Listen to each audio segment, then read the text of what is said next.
Let's advance now the exercise we've been doing for placement in the upper back. My doggy has decided he's in all the videos today, so I hope you'll be able to see my upper back. If you've watched the other videos, you'll know what we're talking about is anchoring that rib cage and getting that long lengthening along the spine and working on our placement.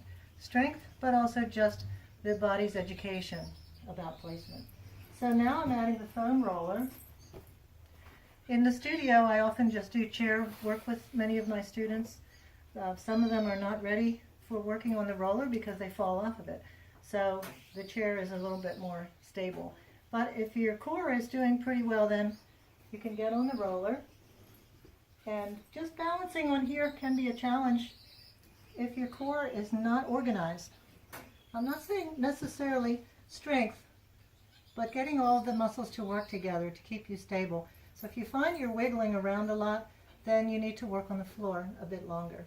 So lying on the foam roller now with my knees flexed, it's easy to feel the back resting on the foam roller, but once again, once the arms go over the head, there will be that tendency to want to pop the rib cage. So keeping the rib cage down, balancing on the foam roller, will do exactly the same thing that we did on the floor. You may want to clasp your hands. Again, not letting the shoulders go up, but keeping the shoulder blades sliding down on the body. Engaging here.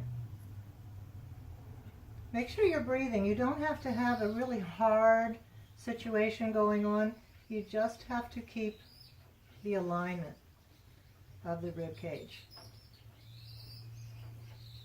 If you have no trouble with that, go ahead and add the weight.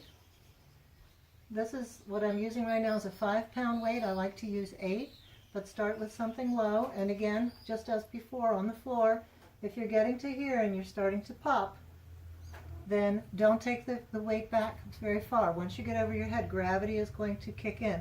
That weight is going to feel heavier.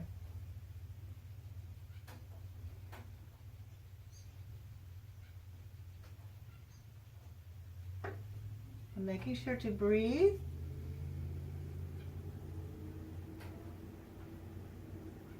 And then send the air back out, keeping the rib cage anchor down.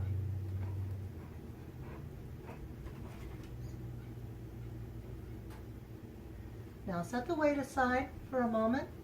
This would be the next level. And I'm going to do that with my arms off the floor, and that is to lift one leg. Now you can see there's some movement there, and that's my body trying to stabilize, not just my body, but my body on the roller.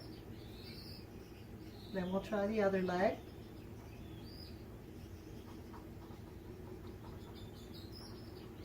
You'll probably find that one side is easier than the other, and this shows you where your compensations are against gravity. And rest.